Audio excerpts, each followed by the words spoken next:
our listeners. Today on Sunbeam Sarnath podcast, the Beamcast, we are truly honored to have with us a young visionary and a changemaker, Mr. Keshav Gupta, the founder of DAIS. He has been dedicated to promoting the United Nations Sustainable Development Goals by empowering youth to bring about positive change. His remarkable contributions have earned him prestigious honors, such as the Global Green Schools Award at the UNGA Climate Action Week in New York City, and the Rex Karamveer Chakra Award from the United Nations. Mr. Gupta's journey is inspiration for all of us, especially the young minds who wish to make the difference in the world. We are excited to hear about his experiences, challenges, and vision for a sustainable future. Welcome, sir, to our podcast. Thank you. Thank you, Avighna. I'm so happy to be at the Beamcast at Sunbeam School, Sarnath. Yes, sir, truly. So, shall I start with the questions? Yes, please. Was there a particular moment or experience in your life that made you realize you wanted to dedicate yourself to empowering youth and promoting sustainability? Yes, I think we all have some point in our life when we decide to stop doing what we are doing and then do something else. So I think for me, that was when I was at law school. I studied my degree in law from University of Delhi, and I used to go to courts with a vision that maybe I could help people change the society. And when I saw what was happening in the courts, that lawyers getting paid to defend criminals while knowing they're criminals, and all those challenges that were there, I started thinking that this is not really the solution to change the society. So I thought, then what else is there? So I thought, can I brainwash lawyers when they are in college or at school to be better human beings? So I think that is where I decided that this is where my next direction should be. It is a lot more fun to be at schools, at universities, to work with young minds. And maybe if we make them good human beings, then they might become good lawyers. So that was where that realization, maybe it was 10 years ago. Hmm. That's interesting, sir. Okay, moving towards the next question. You have represented India on international platforms. How do you ensure that the voices of young people from countries like ours are heard on the global stage? Okay, so I feel that a lot of young voices from India are now being heard at international forums. And they're not just, say, people working in advocacy or development. It is also actors, it is also musicians, it is also artists, it is also scientists, business leaders, new unicorns which are coming up, their founders. So I think young voices from India are definitely making big impact across the world. What we do at the DAIS is we create several forums, dialogues, awards, workshops for young people to come out there and represent their voices, right? And then what we try to do is connect these voices from not just India, but a country like Nigeria or Afghanistan, South Africa or Brazil or Nepal, to then exchange their thoughts about the challenges that young people are facing in different parts of the world and the solutions they're implementing as well. And then we try to connect these dialogues and all these conversations to the global leaders, whether they're at the UN or at a government level in India itself. So the idea is to create these spaces where young people and formerly young people, that is the older people, senior people, they can all get together and then see the challenges that the world is facing. So that's been my experience. Yes. So, sir, I want to ask that from where you have get the opportunity to represent India on international platform. Avighna, opportunities are quite a few. You can start volunteering with an NGO at a younger age, and as you then progress from a volunteer to somebody slightly more serious about it, and there's some conference happening, so they might send you there. I've had the pleasure of, representing the DAIS, our organization itself, at these places, at certain high-level consultations. some places because we work with another country, and their civil society needs, kind of support. So there also there are spaces. So spaces are plenty. I think the most recent the opportunity that I had was in South Africa. We were India and South Africa were celebrating the 30th anniversary of resumption of Indian South Africa diplomatic relations, and as a part of it, there was a big conference. They had asked me to do a keynote address. So that's like a speech you give either at the beginning or at the end of the conference. So, so there are places like these. But remember that it's not so much important to go and talk at these forums. What's important is to work on the ground. Because if you don't work on the ground and you talk, then most of these are just ideas. They are just things you're thinking. You probably searched on ChatGPT or Google. If you worked on the ground, that is where you truly know what you are saying is actually the reality of things. And I think that is very important for anyone when they go to such forums, or even a legislative assembly for a MLA or for an MP, that it is actually the ground reality that they're representing. Okay, that's a thoughtful answer. So, moving towards the third question, you have visited and interacted with so many schools across the country. What is the most interesting or memorable thing you have observed in these schools that you would like to share with our listeners? Okay, I think there are so many things. I am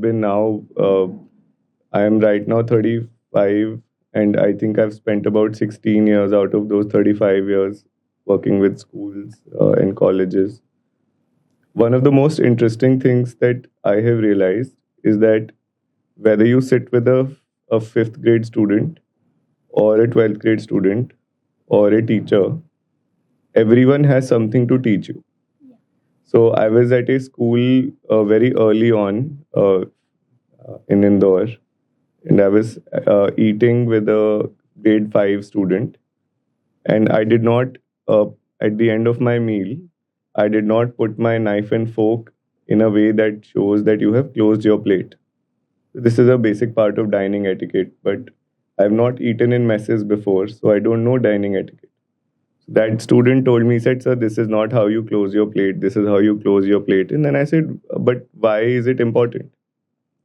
He said, "Because if you don't close your plate, then nobody will come and take your plate and take it away. Your plate is open." And he had a very logical answer, just like somebody could explain to me space science that this is it and this is the logical answer. So there's so much to learn. So for me, that has been very interesting. And I think the other part is uh, just the culture and how the culture has a role in what we can discuss with young people. So, for instance, if I'm in Varanasi, I'm able to discuss Malayo with my class, and then I can discuss dal bati in Rajasthan, and then I can discuss. I was in Gujarat recently, so thepla, and that kind of really shows you that chole bhature in sometimes in Punjab. So that kind of really shows you that in a lot of ways we are all the same, but then all of us have beautiful uniquenesses. Sometimes we call it differences, but I like to see it as uniquenesses in cultures. And if we are able to embrace it, like if I am not seeing myself then as a Delhiite, because I'm from Delhi, but I can see myself as a Purvanchali. So that gives me another added personality that I can also activate when I'm in Gujarat. And if I need to activate the Gujarati part of me, so that is truly what makes you an Indian person, right? And then because I'm lucky enough to have had that exposure with people around the world and places. So then you're able to really understand what a global citizen could look like, somebody who's a human being at the end of it, and yet they appreciate, acknowledge, wholly embrace the culture they're in. Yeah. Thank you, sir. That was a powerful learning. Third, now moving towards the next question. If you had the power to introduce one big policy change in education to promote sustainability, what would it be and why? Okay. I think that's a very interesting question. So thank you for that. What I would like to see is, say on Monday, the students are the students and the teachers are the teachers. On Tuesday, let's switch the role. So let the teachers become students. And it's so funny we are talking so close to Teachers Day, where the senior students will become teachers for the day. So happy Teachers Day to all the teachers who are listening in. Uh, but can we do that? Can we switch roles on alternative days? And I think that can really give everyone a very fair perspective on how we run things. Can we also do the same at a governance level, where one day the government is the people and the people is the government? So the pothole in the streets can be experienced by a minister like a common man, what he actually used to before he became the minister. Because that is where we forget sometimes. We get so kind of caught up in one role that now I'm the minister or I'm the teacher. So I think if we have to be sustainable, sustainability is not about doing anything extra. Sustainability is simply about living in a sustainable way. And living in a sustainable way is very simple. You do what's best for your body, for your community, and the nature. And mostly you will see, Avighna, that these are the same actions. So if you eat healthy, then you are not and you're not having, say, a cola drink, then the cola drink, the factory will not exist, right? It will be more juices. So more people will get employment also, juice wale bhaiyas. You will also eat healthy, and we don't have to cut down a lot of trees to create that factory. So it is good for the nature as well. Less carbon emission, also less pollution as well. So what is good for you will see, is also good generally for the society and the nature. And wherever then we do some things which are not good for either of these three, not good for nature, we are seeing the flooding. And when we see the flooding, the river is just doing what it does. We have created the houses in those places which are just simply in the way of the river. So is it really a flooding, or is it really us trying to block nature and just the nature removing that block? So sustainability itself is not something you have to do. It is something that we have to be. We have to be sustainable. We don't have to do sustainability. Yeah. Thank you, sir, for sharing your insights. Moving towards the next question. If you were asked to design a fun subject for schools that combines learning and enjoyment, what subject would you introduce and why? What subject will I introduce and why? Wow. Okay. I think I would like to, there's a lot of interesting subjects to begin with. So maybe I don't have to invent something new, but I would want more people to understand just nature in itself. So if I have to design a course, it will not be about biology or physics or chemistry, but like the tree itself. That within the tree, what is the architecture, right? What is the color? What is the biology? What is the physics? Because all of it is inside the tree. So if we are able to just understand the tree, I think that can include a lot more learning. Then really dividing all of that first into different concepts and then trying to do things. So, many times we get this question that if we drop two objects with different mass from the top, so how much time will it take, right? And then we make our calculations and we do physics and maths around it.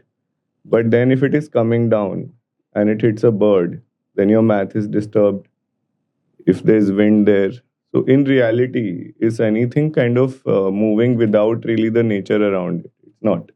So I feel that the subject I would want to make people learn, it can't have books. It has to be going out there and seeing the Ghat, Ganga flow, the dolphin come during a flood. So for the dolphin, it's a great opportunity to take a swim because now the water is probably cleaner. So the birds are chirping. I was seeing it yesterday as well, right? So So that helps you really understand things beyond the definition of disaster and beyond the definition of development and all of that, and really takes you to the nature itself. That's interesting, sir. Would you like to study such a subject? Yes, sir. Sure. Why? Sir, because the nature is only we are only because the nature is there, and we have to. It is our duty to know about the nature, and it is also interesting to know about nature because there are many interesting things which are there in nature that help us to improve our knowledge. Yeah, yeah. Fantastic. I Yeah. also agree. Thank you, sir. Now, sir, finally, what is your message to Sunbeam students about becoming responsible citizens and powerful voices for change? Okay, I think the message is in the name of the school itself. The message is written out there as well, that you have to be like a sunbeam, a beam of light. Which does a beam of light judge anyone? It just falls, right? Yeah. Like it just lightens up the place. So be those people who are like the beam of light that carry your own light. So even if situation is dull, you lighten it up, right? And do that without discriminating, like differentiating between who the light should go to, who it shouldn't. Is it because they're taller than me or shorter than me, or is it because they look different than me? They're wearing different clothes. So like be that, and I think in doing that, you will really understand when we say Jai Hind at Yeah. school, what it really means. Because when we say Jai Hind, we are what saluting who, India, and what is India, our country, and our who makes India, the citizen of the citizens. Who are those citizens? We, our classmates. Yeah. So when we say Jai Hind, what does it mean? We are saluting to our country. And We ourselves. and ourselves, right? And to salute ourselves, we need to be worthy of that. Yeah. So just doing that itself, I think, is the message. Just continue to work hard, and you and Sunbeam does not need directions. It just goes straight wherever it does in the space everywhere. Yeah. So be those people. I think that the name is so beautifully thought out when I think of it. So that's my message to the students. And I That- think be like Avighna is another message. Thank you, sir. That's a thoughtful decision. Now, let's start with the rapid fire questions. Are you ready, sir? Yes. Okay. If we could swap places with a student for a day, what subject would you love to study again? I think physics. Physics. Okay. Now, moving to our second question. If you had to describe yourself using only three emojis, which ones would you choose? It would have to be a namaste, a the this emoji, a heart emoji, and a laughing emoji. Hi, it's interesting. Third, one childhood dream that still makes you smile. I think to be able to be a fast bowler in a for India in a cricket match.